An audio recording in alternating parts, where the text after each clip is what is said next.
We ready? All right. Well, Karen, Anna, thank you for putting this on, and I'm happy to be here and tell you a little bit about myself and my background and why I think that I would be the best candidate for representative House District 17.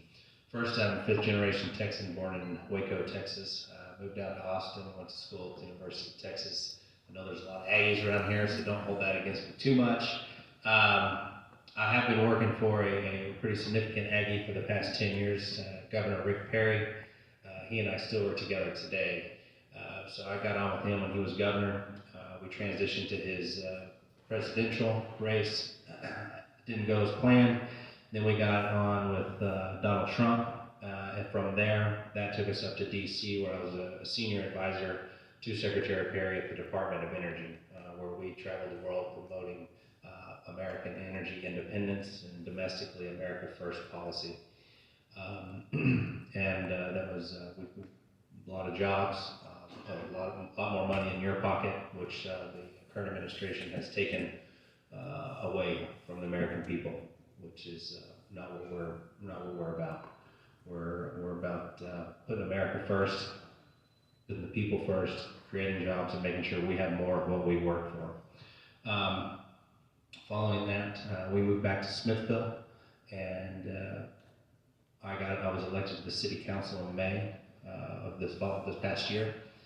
I wanted to get involved there to make sure we had a plan for the growth and the infrastructure that we needed to be forward thinking.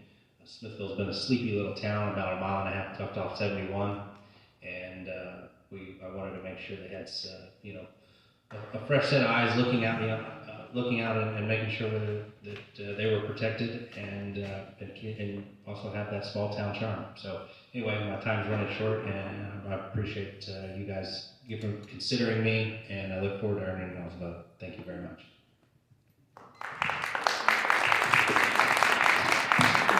Go ahead.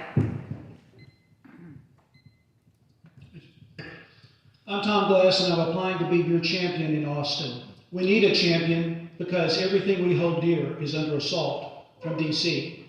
And when you're making that decision, you've got to use discernment. It's a hard job. Talk is cheap. Every candidate on this platform is going to tell you that they're for conservative issues. I'm against Biden, I'm pro-life, I'm pro-gun, etc. Your job is to differentiate about who means it and who is most ready to be your champion.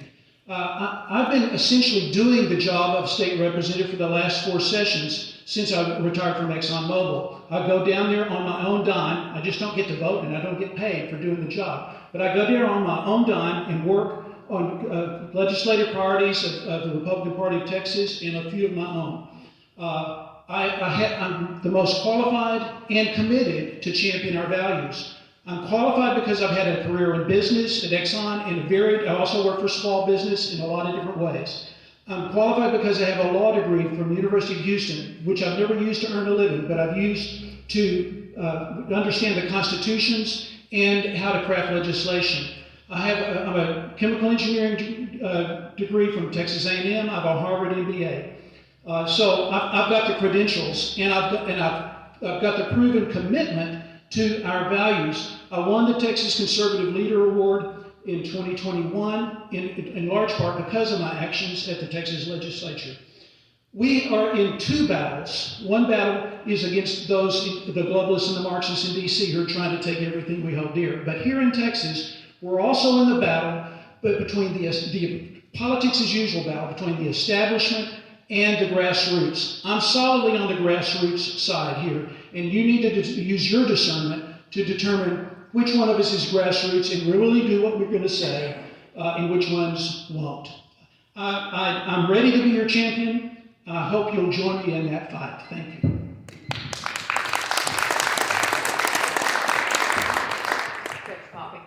Good evening, folks. Thank you very much. I am Judge Paul Poppy. I'm in my 10th year serving Bastrop County as county judge.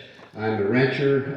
My wife and I own a cow-calf operation at a ranch near McDade, and I'm a 40-year resident of Bastrop County. Graduate from West Texas A&M in Canyon, have a degree in business administration. Earlier in my life, I served as a minister for 10 years in local churches, and then I went into the real estate business and served as a real estate broker. That led me to a 10-year stint at the LCRA, the Lower Colorado River Authority in Austin. I worked first in the real estate division and later in their community development division, and had a great career there. I've also been very active in the community of Bastrop, served as president of the local Lions Club there in the 80s, and then again served as president of the Smithfield Lions Club in 2010. In fact, I think last time I was in this building, other than our Christmas party, Karen, was for a Lions convention a couple of years ago. My wife and I have been married 50 years this past December. And we have 3 grown children, and they're all employed, which is a wonderful thing. And we have 6 grandchildren. So we have a wonderful family to support and to love. We'll get into more of what I stand for and what I'm running for when we get into the questions, I'm sure. But I wanted to tell you more about myself so that you know who you're looking at and listening to when I talk to you. But you can tell a lot about a candidate by who endorses them, who is behind them.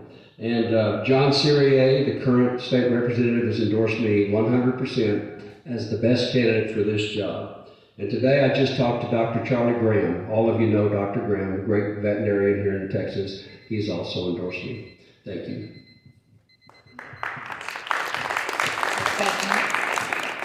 Hello guys, thank you for letting me come tonight. My name is Jen Besner, Jennifer obviously, Jen Besner. I live in southern Bastrop County. I've been married for 19 years and I have 2 school-age children, an 8th grader and a sophomore in Smithville ISD schools. I've been here a few times, so I've kind of met many of you. It's nice to see some familiar faces. But I wanted to make sure I put my notes out so I don't forget something I want to tell you here in the beginning. I am someone that loves to live in rural Texas, but we know growth is coming, so we need to have someone that understands how to balance both of them.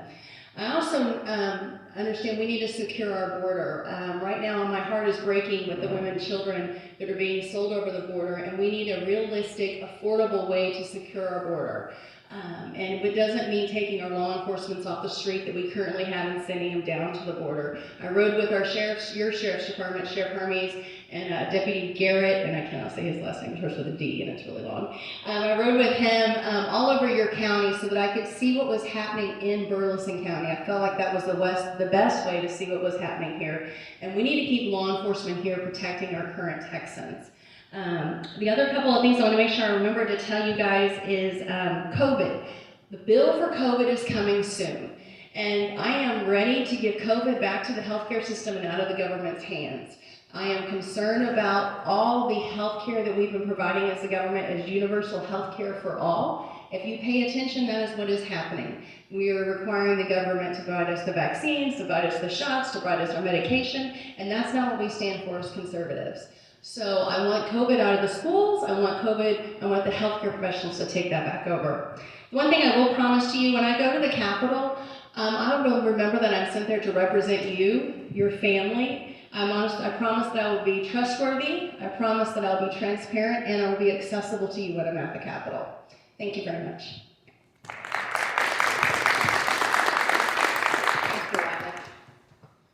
I want to thank everybody for coming out tonight. Thank you guys for having us.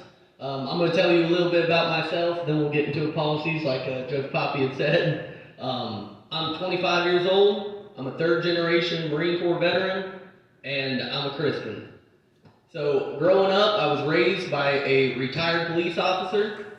My mother and her husband, he is a retired sheriff's deputy. They own a gun store. They've both been NRA instructors for about 2 decades. So that's a little bit of background on my family. I joined the Marine Corps right out of high school. I was a combat engineer. I did deployment to Kuwait, Iraq, as well as stateside. I went to North Carolina, South Carolina, Arizona, California, a little bit of everywhere. When I came home from deployment in 2017, my beautiful wife Lexi over there, we got married. She is in the Army Reserves, the Veterinary Corps. In 2019, I got out of the Marine Corps and we moved to Lexington, Texas. We bought a little 10 acres over there. I believe it's the stronghold of the community. Growth is coming, but we're the stubborn cousin holding out. And to go into that, growth is coming. And like Andrew Breitbart said, politics is downstream from culture. We talk about legislation and everything, but I think we need someone who will fight for the culture. Because if we lose the culture, there is no banning abortion. There is no getting gun-friendly laws. The culture is what we need to fight for, and we need to bring that into our legislation. And that's just a little bit about me.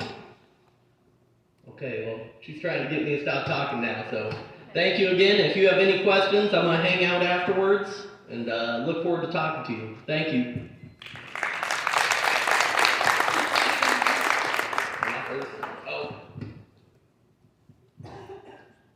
Okay, our first question.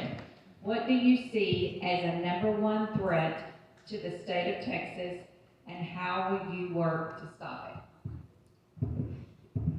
#1 threat. Like, I don't want to repeat myself, but it is the culture, and that's controlled by what we let in. If we don't secure our southern border, there's an invasion happening on the southern border.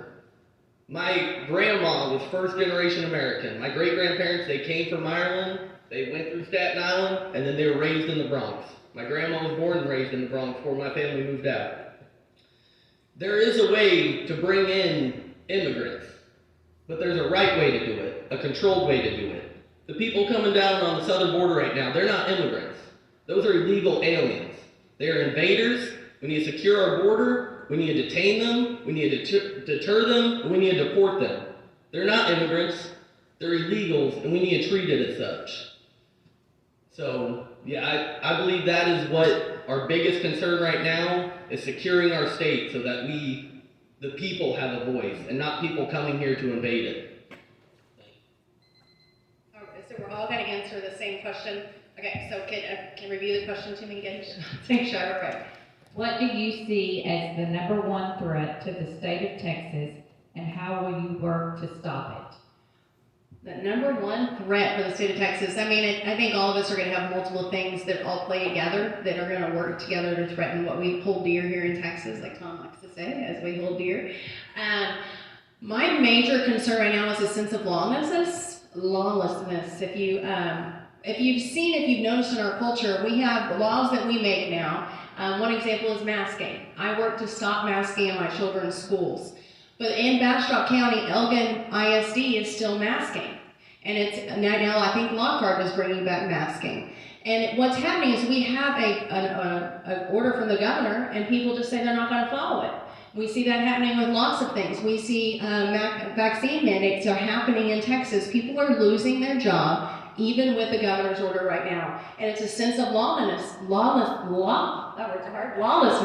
And it concerns me because I feel like it breaks down the integrity of what we have. And if we don't follow the rules, and if people don't follow the rules, we're not going to have anything to go from. So I'm concerned about this ability. We just think that we're all activists and we can choose which laws to follow and which laws not to follow. Thank you.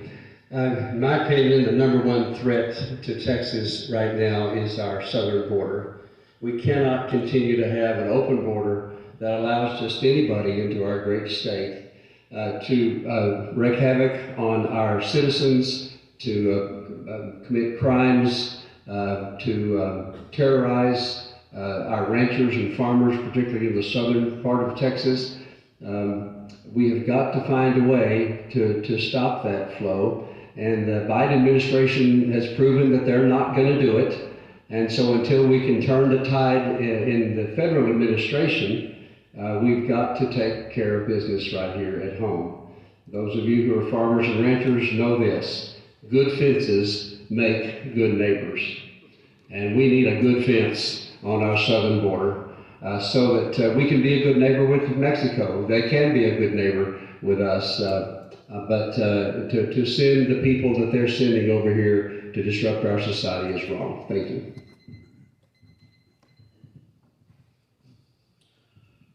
The number one issue facing us is an out-of-control federal government controlled by Marxists and globalists, and that they've got a full court press on all of us, including the border, as well as our medical freedom, our oil and gas industry, our ag industry. I could use my full minute talking about that. I've been in the trenches fighting on this issue since 2011. I've helped craft a bill on election integrity so that if they pass this election integrity grab in the federal government, we have a way to respond back to it. I've introduced bills to protect our financial security, helped get past a bill pushing back on the feds when they violate the Second Amendment here in Texas. I've worked with a legislature from my hometown, Odessa, to try to protect the oil and gas industry when the federal bureaucracy comes after and tries to use the Green New Deal to kill all of our wealth and our prosperity in this state. So that's the issue, and I'm the guy that can do it. The number one threat that I see is the Biden administration. There's a multi-pronged approach that they're doing. Border, government overreach, taking away our individual liberties, and killing jobs. And so once we can, we'll have to fight when we're at the state capitol and at the federal level to get the wall finished, put the boots on the ground, put the assets in the air, and use the technology that we have at hand, and not stand for any of this government overreaching, them telling us that if we got to wear a mask, we got to take the shot. We're just not going to stand for that. Thank y'all. Rather long question. Can you tell me what protections or oversights you will work on in providing our district in regards to the Vista Ridge project that is piping water from our aquifer down to San Antonio, already affecting some of our residents' water supplies? Here's where I stand on that. The water ought to be used where it's pumped. And so I know that this is a very hot topic here in the district, and I'm going to do what I can when I, if elected, and to go to Austin and represent HD17 to fight to secure the groundwater. It's a property right. So, and for the folks here, it needs to be used where we can, in the district, to protect the health of our folks here and not being piped down to San Antonio. Thank you. This is the number one issue facing the district. Any representative has a great responsibility to represent this district because we're outnumbered in the Texas legislature. We've got to have an able advocate to be able to take on this issue. We're in a stacked deck with the existing state of Texas law. And what we've got to do is make sure that we define taking water out of the ground and shipping it off somebody else as a taking, not as a property right.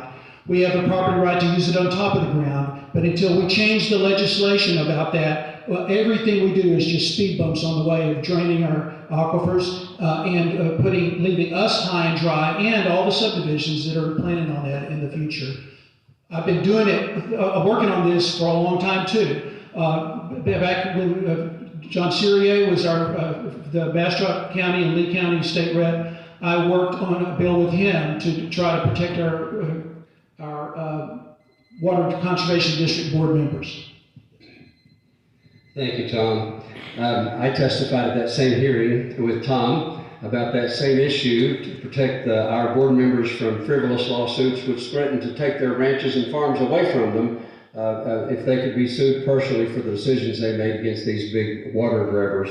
This is a very important issue. As county judge the last 10 years, I've had the privilege of appointing 5 members of the board of the Lost Pines Groundwater Conservation District. The other 5 members of that board are appointed by Judge Fisher from Lee County. During that time, I've appointed 5 new, very conservative board members. Conservative is our middle name, Lost Pines Groundwater Conservation District. And so I made sure that the board members I chose were conservative and would stop the grab of water, would stop permitting water being taken out of our aquifers. Desired future conditions have to be held We've got to fight with Region 14 to make sure that overpumping does not exist. And when Vista Ridge begins to overharvest the aquifer, we've got to be stopped. Water is the new oil, right? Isn't that what they say? I live on a well, and so I totally understand. I do not want my well to run dry.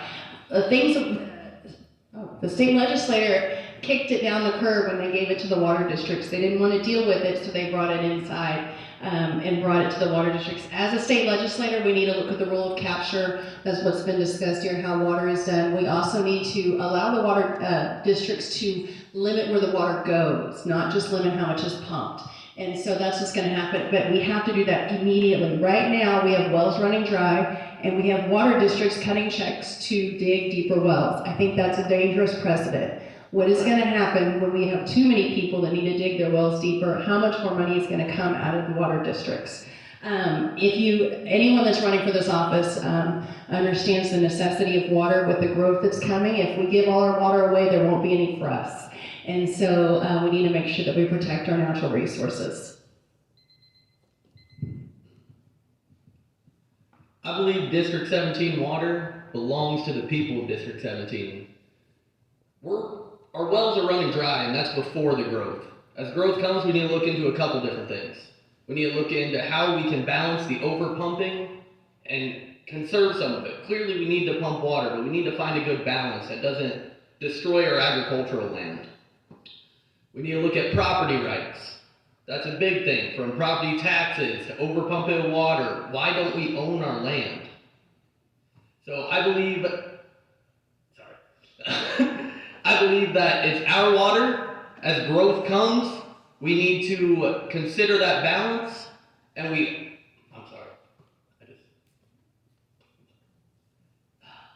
yes, so we need to work for property rights, we need to do balance, and we just need to keep our water here in District 17 where it belongs. Another thing is we need to look into our infrastructure. In natural property, groundwater recharge is 50%. When we build infrastructure, it's only about 12%.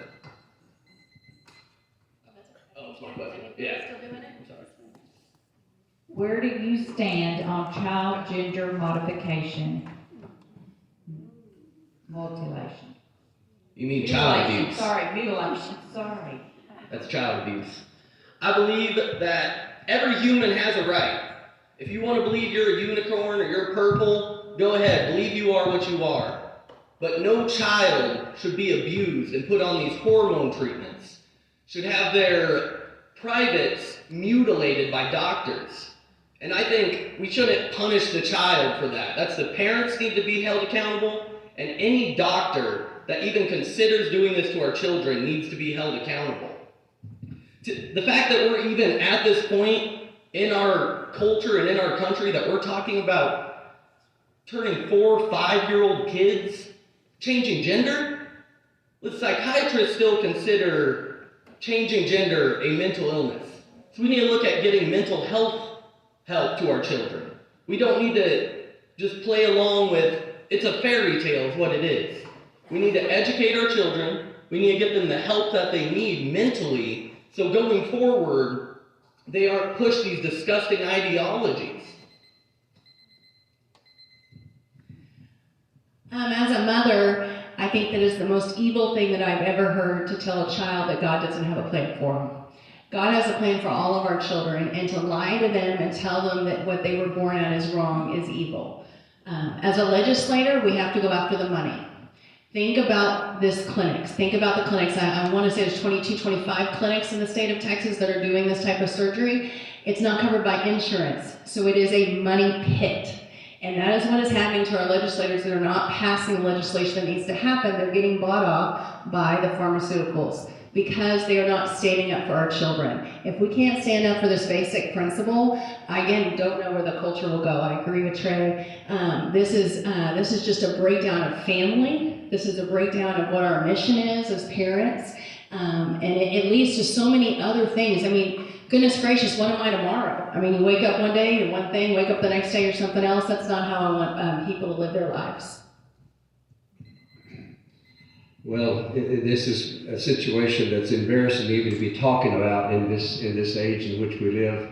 in a Christian nation such as America, and a culture that is based on Judeo-Christian principles, the idea of child mutilation is just, it's unbelievable. And I think Jen's probably right. You got to follow the money on this sort of thing. You got to find out who's making money out of this, and you've got to track them down and make it a crime and punish them and take them out of society. We have laws to protect our children. We don't let children drink until a certain age. We don't let children make decisions about where they live or who's their guardian until a certain age. Why on earth would we allow a child or a parent to influence a child to make this kind of an important, life-changing decision when they're so young and innocent? It's just a shame that we have to even talk about this.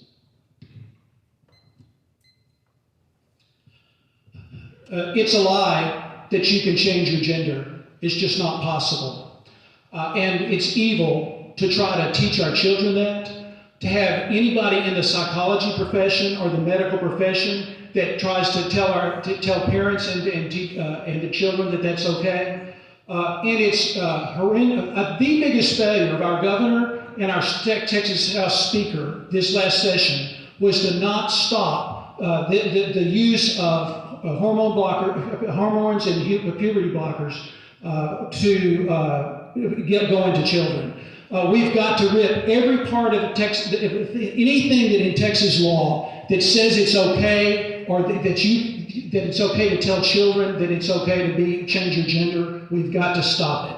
So it's a big issue for me. I'm a friend of Jeff Younger, whose son is lost to him now. Thank you.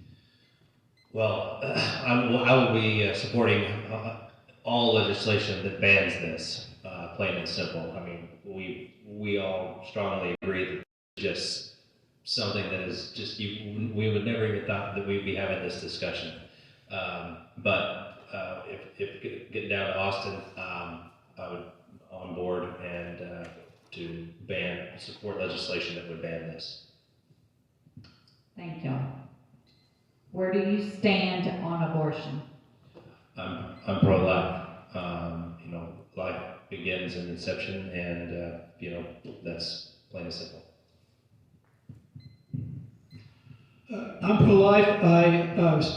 I have the endorsement of Texas Right to Life PAC, and I've signed the Abolish Abortion Pledge. In 2019, I stayed at a marathon all night session to testify in favor of the Texas legislative priority of abolishing abortion.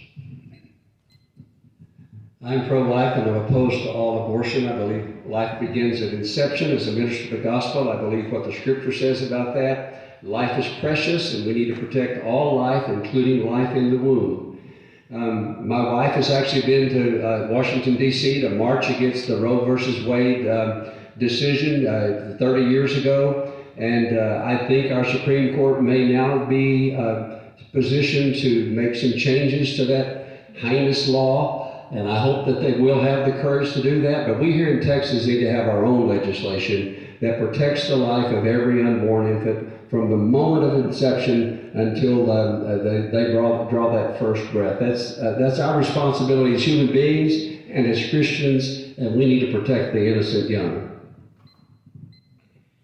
As a mother, my greatest blessing was having children.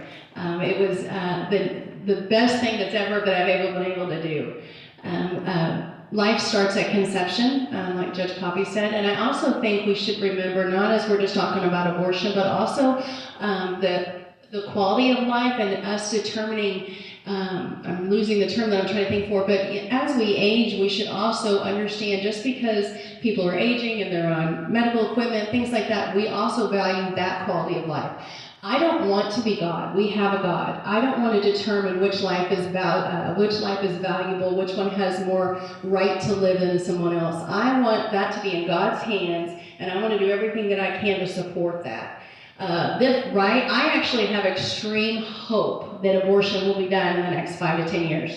The generation behind me are fighting, and they see science, they believe the science, and they understand that that is a baby, and they're not going to believe the lie that we were told that it wasn't a viable baby or a viable birth.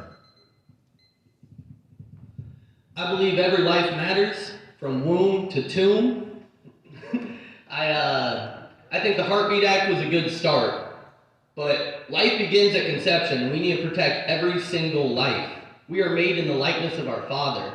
So when you have an abortion, you're telling our Father he is not good enough. And when that child is born, we need to take care of them. Our foster care system is broken. Our adoption system is broken. Who here can afford to pay $40,000 to adopt a child? How can we tell them that we are pro-life as we continue to, once that kid is born, forget them? Throw them to the wayside because now we're worried about the next kid in the womb. We need to fix the systems after they're born. We need to bring support to our mothers, especially our single family homes. We need to bring them the support, the love, and bring them into our churches. Our churches have millions of programs available for young mothers, and we need to show them that. Thank y'all. What are your thoughts on gun rights? So, I had to stay out in the cold a little bit longer as I was walking in. I saw that sign that said I couldn't have my gun, so I had to bring my Glock 43 back out to my truck. So, I think that should not be allowed in the state of Texas.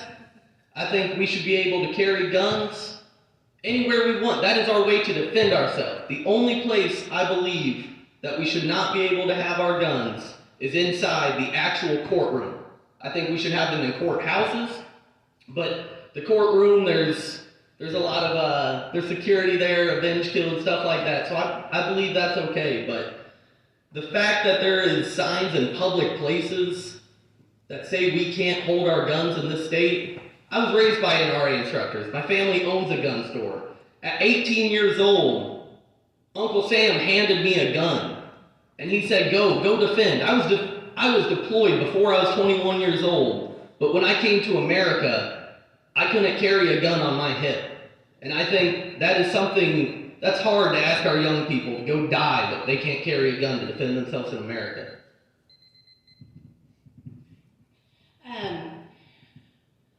That was good, Trey. So I was excited when what you said. I got excited, so I went to boom blank. I think that all of us here are all rated NRA AQ, which means it's the highest rating that we can have in support of our gun rights. We know, I was listening to testimony when they were talking about constitutional carry of the legislator, and a Democrat asked a Republican, and he said, well, you know, how do we determine who can have the right to carry the gun? And the Republican turned to the Democrat and they said, they're a citizen. And I was like, yep, that's the bottom line. We're a citizen, we have the right, and that's what we're allowed to do. We know what happens when we give up our guns. Have y'all paid attention to Australia with COVID? They gave up their guns, and look what happened. So I think all of us support the Second Amendment. I support the right for us to protect ourselves, and I do agree. I do think we need to relook at the way we have carry laws. I would support having people in the school system that are able to carry and protect my children instead of not being the only people in the school without the gun when the guy comes in with the gun. So I would like to look at that also.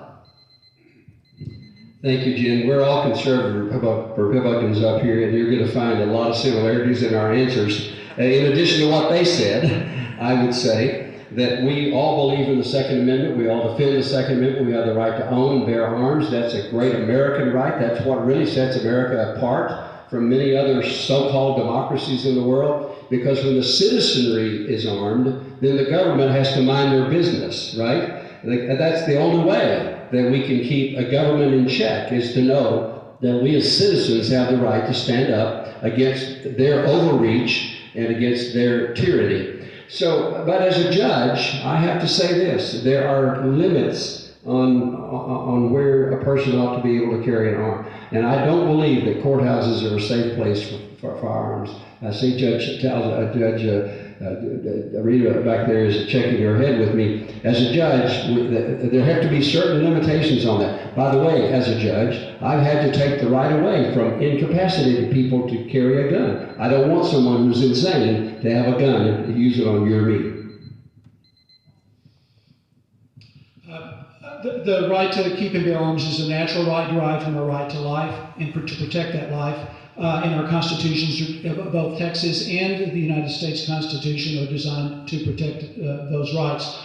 I have been involved in the gun rights battle for a long time. In 1994, I got the privilege of standing in front of the Washington Monument and talking at a rally that was rallying against the Clinton assault rifle grab.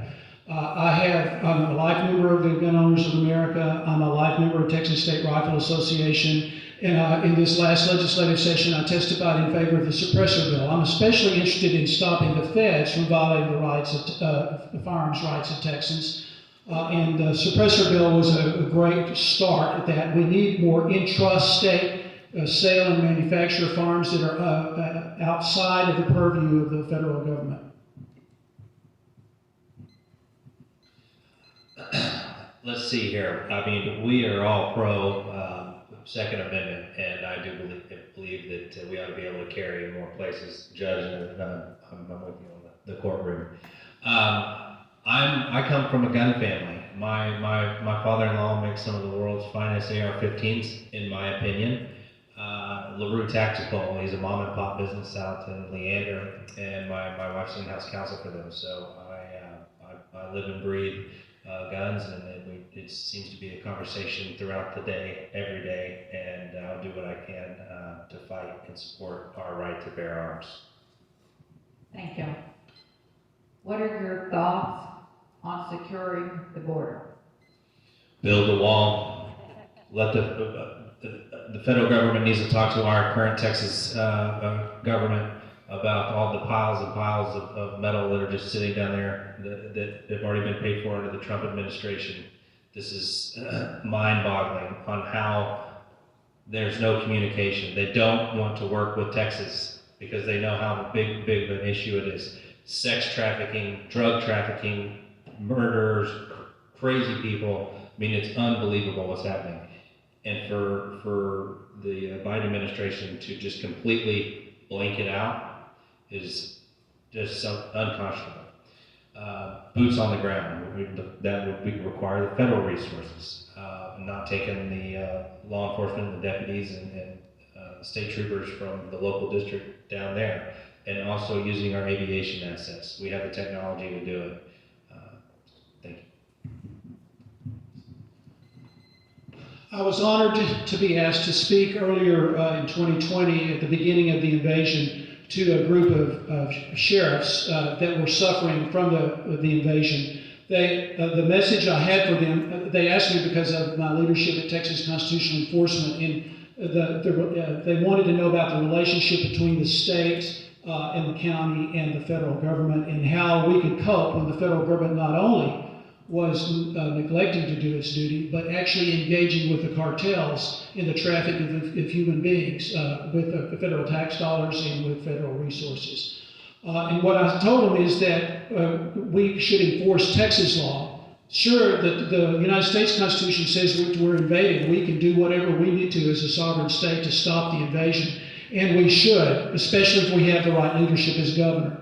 But as a legislator, I will do everything I can to provide the resources to our law enforcement, our prosecutorial resources to enforce Texas law against all these bad things. All right, so we've got to build a fence. And I like to call it a fence. Look, we put fences around prisons to keep prisoners in, right? They're lawbreakers. We keep them in by razor-wired fences. If it works in our prisons, why the heck wouldn't it work on the southern border? That's the way to keep people in. Yeah, they brag, you build me a wall 30 feet high, I can climb 30 feet. Sure, I'll put a ladder up against that wall. Yeah, well, you try that on a razor-wire fence. We need a good fence on our southern border. We also need to use all the technology available to us, including air assets, including satellite assets. We've got so much technology that we can know where every soul is within a mile of the Rio Grande River on both sides of the river anytime we want to. We ought to use that. We need to put boots on the ground so that, and we need to support those folks with the right funding so that they're safe and they're not putting themselves at risk. And then finally, we need to sit down with Mexico and we need to incentivize our neighbor to stop the flow, the illegal flow of aliens across our border. The border is a hot button issue. I do think that we need to be realistic and look at our money and our funding. Right now, the wall that's being erected is $3,000 a square linear foot. That's not efficient use of our Texas taxpayer money. We need to look at a better use of the money, a wall maybe, a fence maybe, using our resources. The other things that we need to do is use E-Verify. We're hiring people that are not supposed to be working here. We need to enforce E-Verify. We also need to plan ahead before we arrest people. We need to make sure we have prison space for them, and we need to be able to prosecute them correctly. And so we don't prosecute them, house them, feed them, take care of their health care, and then release them. So we need to plan ahead before we do that. The last thing we need to do, and what's something I think government needs to do as a whole, is look about what we're providing. We have the biggest incentive for someone to stick across that border. We give you health care, we give you food, and we give you education. And I think we have to look at our incentives that we're giving, that we're not even providing for our own Texans, but we're giving away for free. So you stop the incentive program, you're going to see a stop as people come across. Like she said, it's kind of a hot button topic.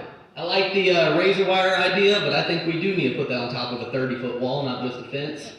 I think fentanyl recently became the #1 killer for all Americans between the ages of 18 and 45. They recently busted enough fentanyl on the southern border, they seized it, to kill 176 million Americans. These drugs are being brought into our streets. Texas is the #2 state in sex trafficking. Dallas and Houston are the top 2 cities in sex trafficking. A lot of that is coming from the southern border. And like I said, not immigrants, illegals. They're not coming the right way. We need a wall, and we shouldn't have to worry about the taxpayer dollars of Texas. That wall has been paid for, and it is the federal government's job to give us what we paid for with our tax dollars, because it's just sitting there rusting right now. We have a joke of an administration that is looking at our taxpayers and saying, that's okay, give us your money, but we're not going to fight for you. Thank you. What is the source of your campaign funding?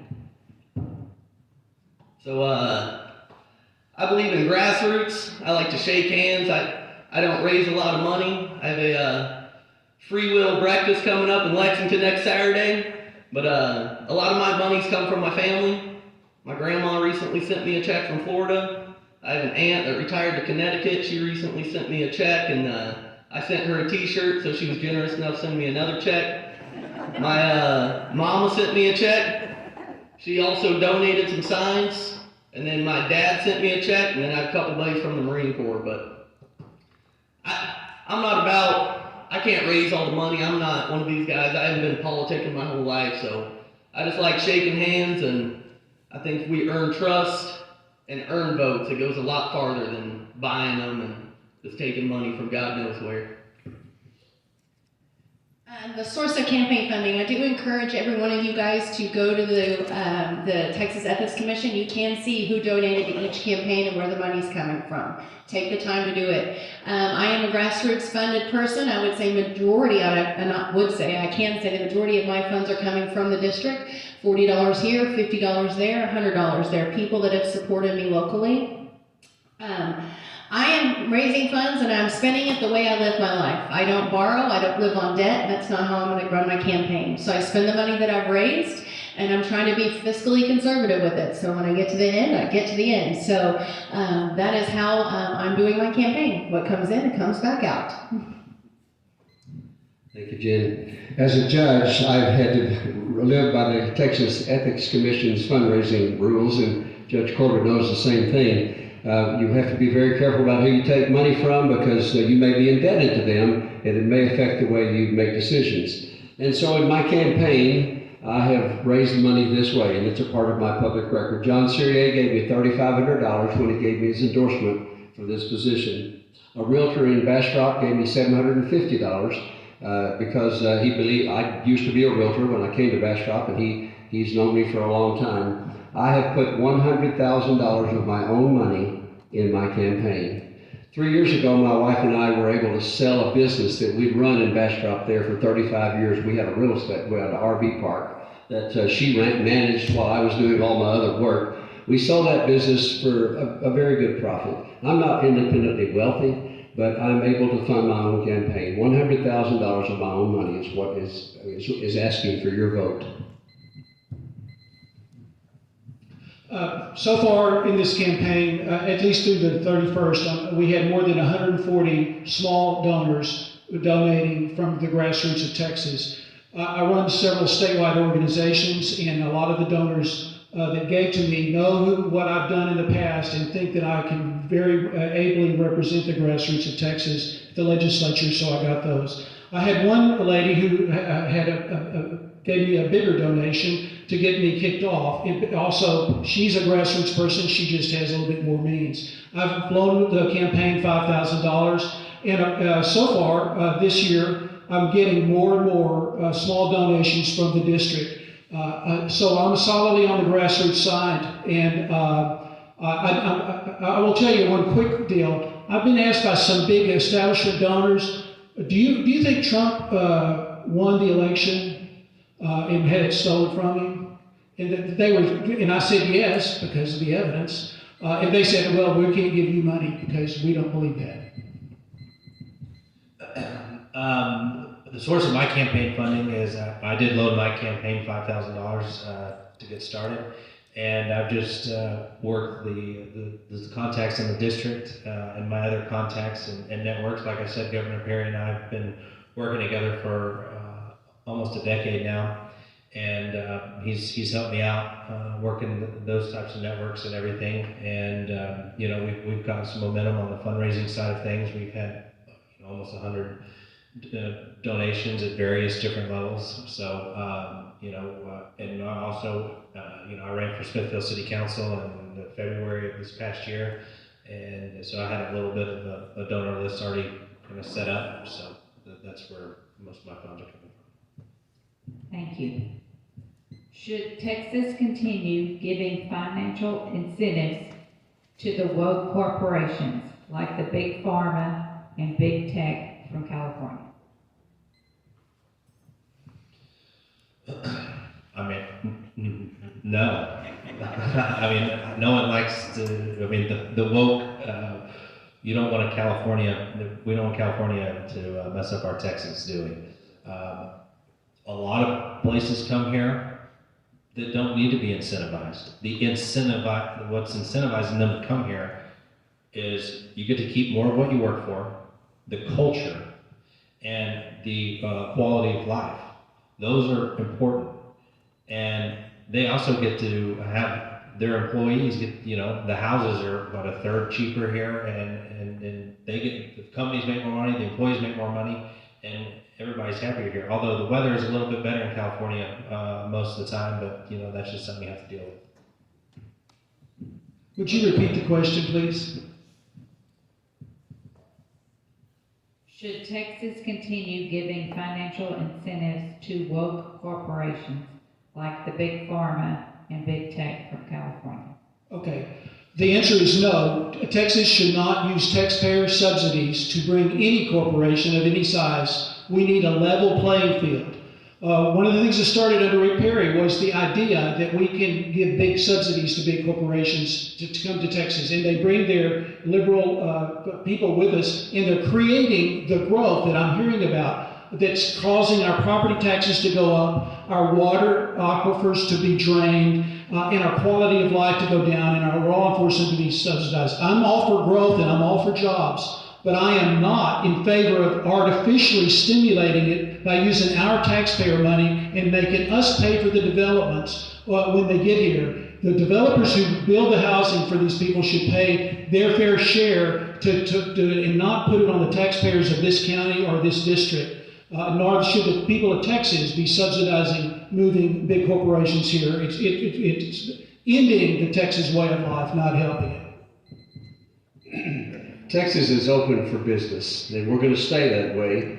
And that really is all we need to offer to people.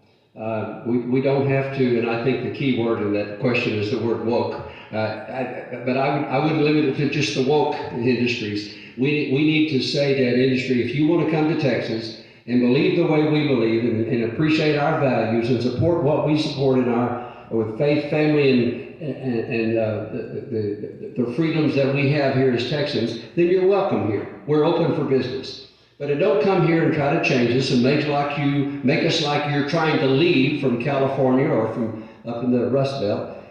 Become what we are. That's all we're asking. We don't need people changing our culture and our way of life and our values just for their dollar. That's not what we're after. Thank you. I hope you guys are staying awake, right? Y'all are awake is a lot. Should we give financial incentives? If you're a conservative, no. We don't, we should not. We're about less government and less regulation. That's what we say we're about. So it doesn't really matter from California, New York, Connecticut, or Florida. We all should have the even playing field and and a fair deck for everyone. I live down the street from a solar farm that used a Chapter 313 and a Chapter 312 that got tax breaks to come in and provide 1.5 jobs. They mowed down 2,000 acres and put up a solar farm. Now, people have the right to sell their land, but the community did not want that.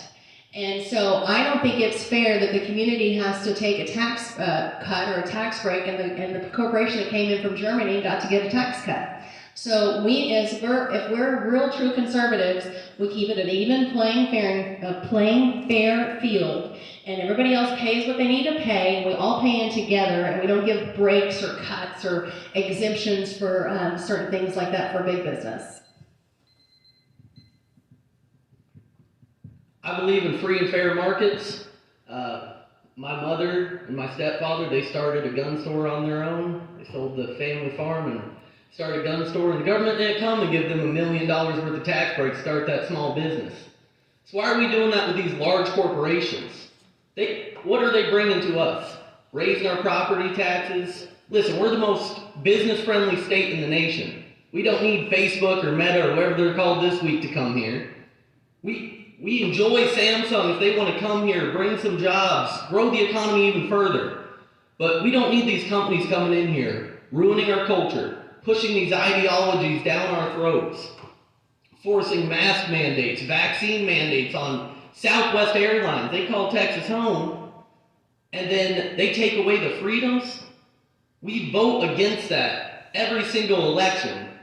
So why would we want companies to come here, change that culture, and like it's been said, to California, Texas? We don't need to keep Texas red. We need to make it more red. And it starts with regulating these big corporations. Thank y'all. What is your position on the ever-expanding property taxes that I know everyone in this room that owns property should have concerns over? Can you raise your hand if you own land? Now, can you put them down? Because if you pay property taxes, I promise you, you do not own that land. You are currently renting it from our government. Nobody in America owns land. How's that? I believe we need to eliminate property tax completely, not just lower it. And I understand that can't be done tomorrow. That can't be done next year. That's just not fiscally responsible for the state. But we need to come up with a multi-year plan, make sure it's comprehensive, whether it's 8, 10, 15 years to eliminate it. We can do this by cutting out unnecessary funding. In the 90s, over 60% of Texans voted for the lottery because they were guaranteed that that was going to fund our education. So as you pay your property taxes and they go up, don't let people guilt you and say, well, this is for the kids. We have means to pay for our education. It's about time that Texans own land and stop renting it from the government. So I believe in complete elimination through a comprehensive plan.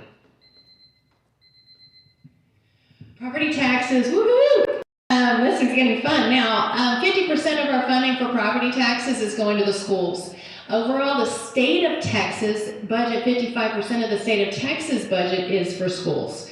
So when people say the state needs to pay more, I don't know how that's going to happen. We're already paying 55% of it, and then the schools are taking the other part of our property taxes that's coming in. So I know, like I said already in my campaign, I know how you cut things, you stop spending. So we have to have a realistic look at what we're spending our money on. That's going to be some difficult conversations because everybody wants their bridge to be built, but not somebody else's bridge to be built. So we're going to have to talk about what we're providing in our schools.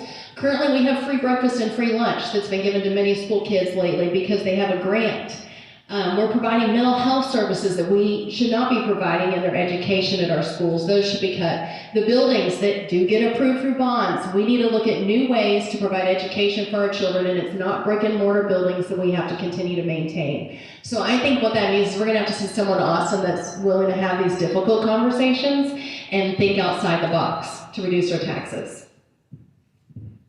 We've got to stop talking about being conservative Republicans and start acting like it. I took over as county judge 10 years ago. Our tax rate in Bastrop County was 62 cents per $100 worth of value. Today it's 52 cents. I have reduced in my budgets over the 9 years the tax rate in Bastrop County by 17.5%. Reduced the tax rate. I know it can be done because I've done it. I'm not just talking about pretend or a pie in the sky. We need some courageous legislators in Austin who will stand up against this wasteful spending and all the fat that's in our state government and say, we were going to run this just like we run our personal businesses. We're going to we're going to look at every penny, we're going to make sure it's spent wisely, and we're not going to waste any of it. I've done it, and I know I can help do that in Austin if you'll trust me to go there. Thank you.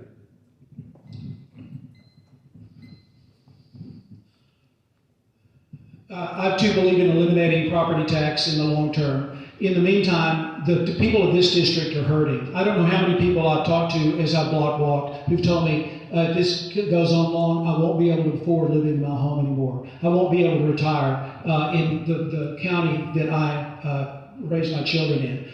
I support the Texas legislative priorities of the Republican Party of Texas, and in 2019, I testified in favor of 2 bills which I hope to be involved with doing this time around. One is, the thing that'll stop the bleeding is we've got to eliminate the appraisal system. We've got to replace it with a clerical process whereby we freeze our property values where they are, and we tax it from here on until the next person buys it, and when they buy it, they get taxed for then until they sell it on the value that they purchased it. We also need to use the Tech TPPF plan to phase out M&O property taxes by sending a per capita from the growth to school districts. So those are the 2. Thanks, Tom. We got to lower them. We got to fight. When you're not able to keep the land that you have that's been passed down from your grandmother to your kids and the property the property that's been in your family for a while. We have to get to Austin and make some tough decisions and have those hard conversations, like Jen said.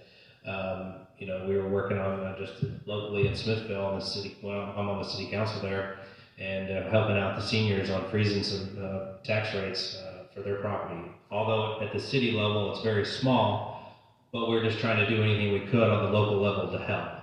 And on this, we've got to work together with our friends across the aisle and drive them hard to get this taken care of. Thank you. What is your position on marijuana in Texas? My position is wouldn't support legislation for it. I believe people own their own bodies and they should be free to do what they want. My body, my choice. It works for vax mandates. It doesn't work for pro-life stuff. It's not a burning issue for me, but that's my position. It's not anything I'm going to lead on. There are medical benefits to some of the products of marijuana. I'm in favor of legalizing the medical benefits of cannabis. I'm opposed to legalizing cannabis as a recreational drug. I think it's a gateway drug. It is the entry into harder drugs which clog up our court systems and our jails and our prisons. So medical cannabis is fine, marijuana is not.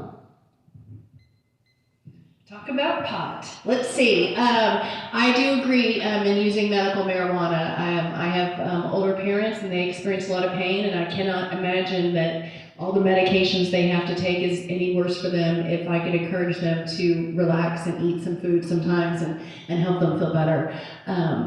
As making it legal, I guess, is the question for recreational use. No, I don't support that. It is Something I think that has to be discussed, though. I don't support it right now. I do know when I did the ride-alongs with the sheriff's department, I was told by all the deputies that they felt, I asked every one of them, and they said they did think we should legalize it. So I think it's a conversation that must be happening. I'm sure our court systems would understand, our prisons, what it costs to house people. So I would definitely be interested in a continued conversation, but at this moment, I would say I'm not for pushing the recreational legalization of marijuana. Of all the states that have legal marijuana right now, only one put it through their state legislation, and that's how it got legalized, and that was the state of Illinois. I do not believe it is up to state legislation to legalize marijuana. It is up to the people. I think it should be put on the ballot, and Texans should be able to vote whether or not they want it. There's benefits to it financially, and there's disadvantages morally. I think Texans need to find that balance, and they need to speak their voice of whether or not they believe that the pros outweigh the cons or vice versa. As far as medical marijuana, I am a supporter. I have a lot of friends who they went through stuff and they have some medical problems, and I truly believe it could help out.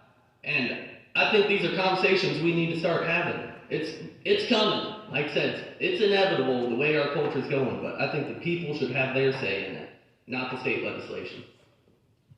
Thank y'all.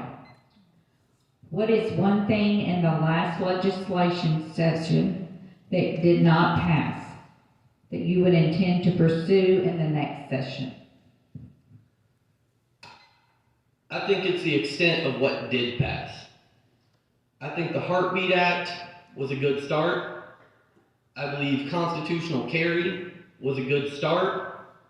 But it's time that we stop doing these little bills when election season comes to save your face, so people think, oh, well, they banned abortion. Oh, they allowed me to have a firearm. They're taking a step where it doesn't give you your right. It just looks like it does. There's still 5-week-old babies that are allowed to be killed in this state. There's 18-year-olds who can't purchase certain firearms, carry firearms. There's fees attached to licenses to carry. I believe the government needs to stop selling us our rights. They need to stop giving us or taking us our rights. It is their job to protect our rights, is what the Constitution says, not give us our rights. So I think legislation needs to go further red, and I think they need to stop doing these bills to make it look like they're conservative and actually be conservative.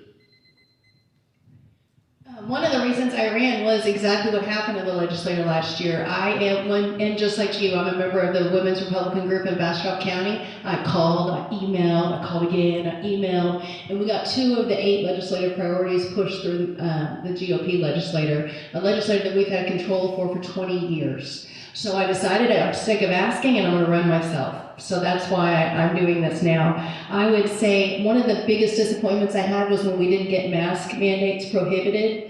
The Education Committee, which is led by a Democrat, by the way, and has, but a majority Republican-led Education Committee wouldn't vote on it. And so no one told me and no one protected my children from mask mandates. I have to continue to fight with my neighbor on if my children should wear masks or not wear masks.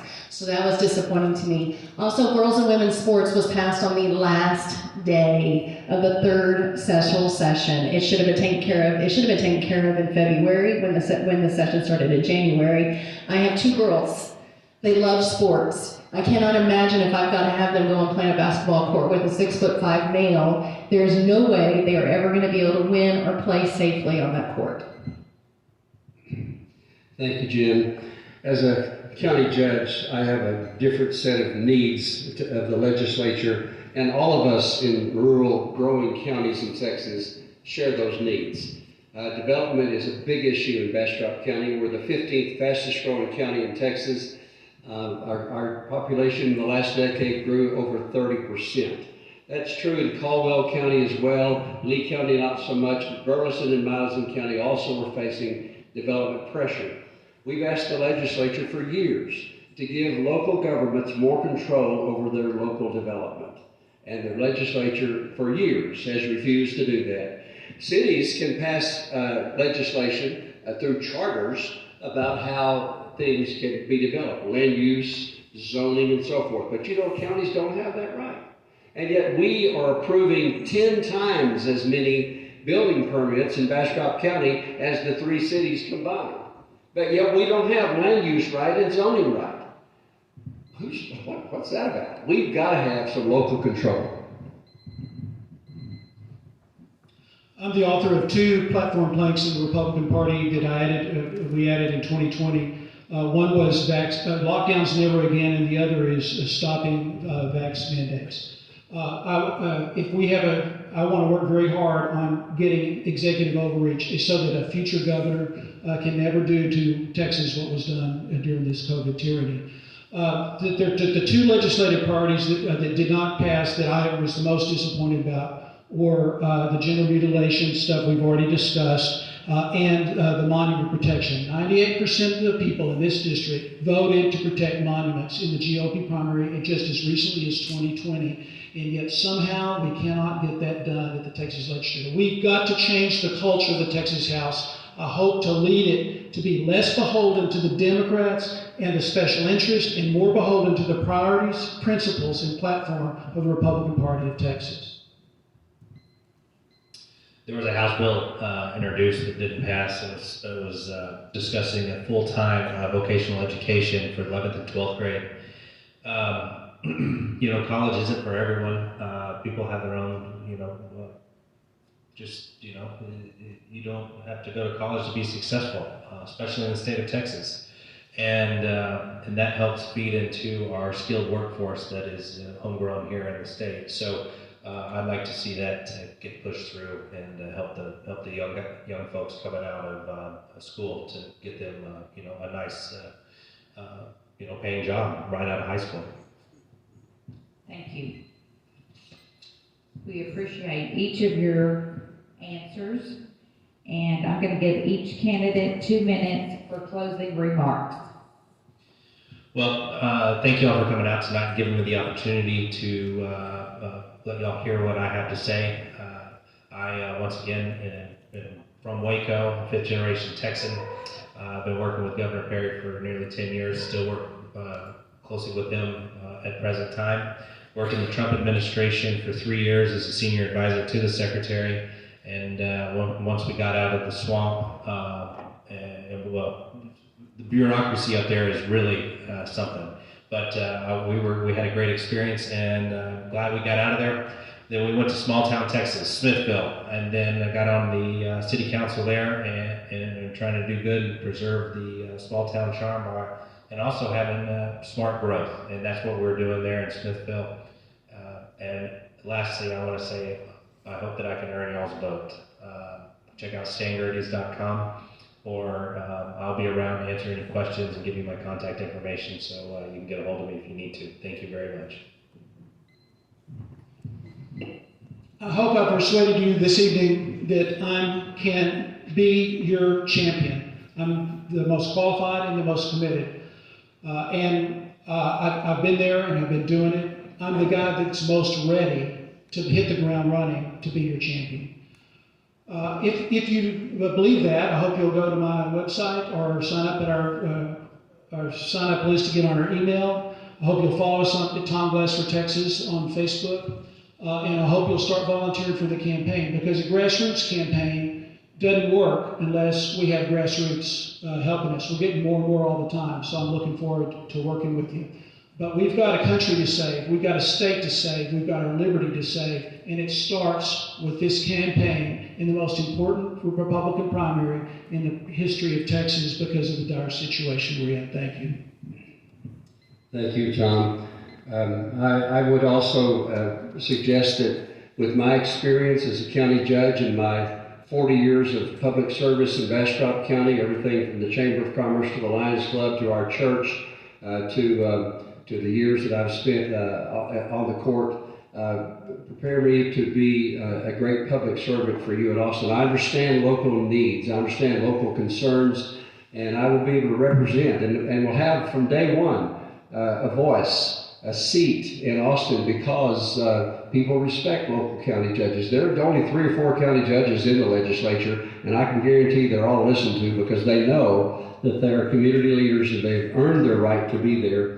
And I understand about that. I paid my dues in growing up. I mean, you know, I'm the first Republican county judge ever elected in Bastrop County since the Reconstruction days of the 1800s. The first county judge as a Republican in Bastrop County. So I paid my dues.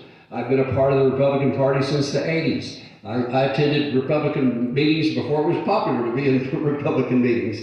And we built our party. When I first moved to Bastrop County, every elected official in the county was a Democrat. Today, almost every elected in the person in the county is a Republican. We got 2 or 3 holdouts, but we convert almost 1 every year and have for years.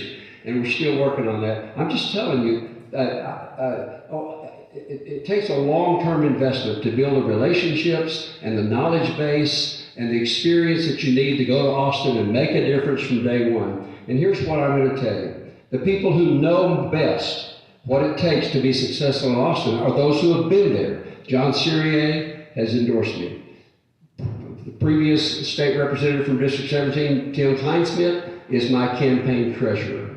The people who have been there and know what it takes know that Paul Poppe is qualified to be your next state representative. I appreciate your vote. Thank you guys for coming tonight. We are almost done, so you're going to make it through, and hopefully we'll all be safe driving home. I encourage you to pick up our push cards. Every one of us have done them. We all have on the front and the back what we stand for and who we are. I will be your citizen legislator. Yes, I haven't been county judge and I haven't done things like that, but I think that when the people wrote the Constitution, when our founders wrote the Texas State Constitution, they wanted representative government. They wanted someone that knew what it was like to shop at HEB. They wanted someone that knew what it was like to send their kids to schools, our public school system. They wanted someone that understood what it was like when our electricity went down. They wanted someone that would go there and was a speaker for the people. And I promise you that I'll do that because I am that. I am your middle class, everyday person that is running for this position, and I look forward and I'm excited. If you can tell, I have a lot of energy. I used to be an aerobics instructor, so I will bring all my energy and excitement to Austin, but I will also bring my energy here back to Texas HD17. My goal is for Texas HD17, I think Trey kind of said too, we want to be the reddest red district in Texas. So if you're here, I want you to know I'll support you as your Republican leader. You will see me here, not just when I need your vote. In fact, y'all, this is the 3rd time I've been here, I think. So we will be in contact and I'll be accessible for you. So again, I appreciate y'all's time. This was fun for me, but I don't know if this was fun for all. But it was fun for me. So you guys be safe driving home. Ronald Reagan once told a story about a Cuban refugee that came to America. And he talked about how they were lucky because they had somewhere to go. And how Americans didn't have somewhere to go if we lost it. I believe Texas is to America what America is to the rest of the world. If we lose Texas, where do we have to go?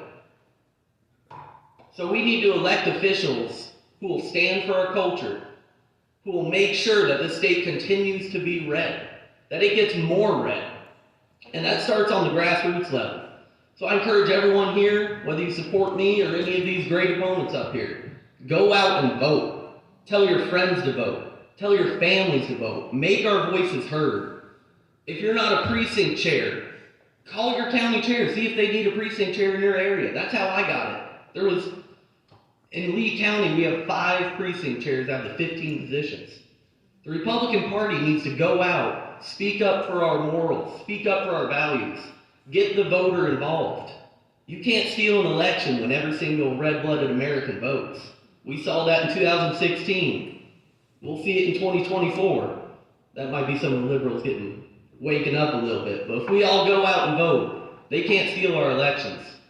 So I ask you to do your research on candidates. If you'd like to learn more, please go to TreyRutledge.org.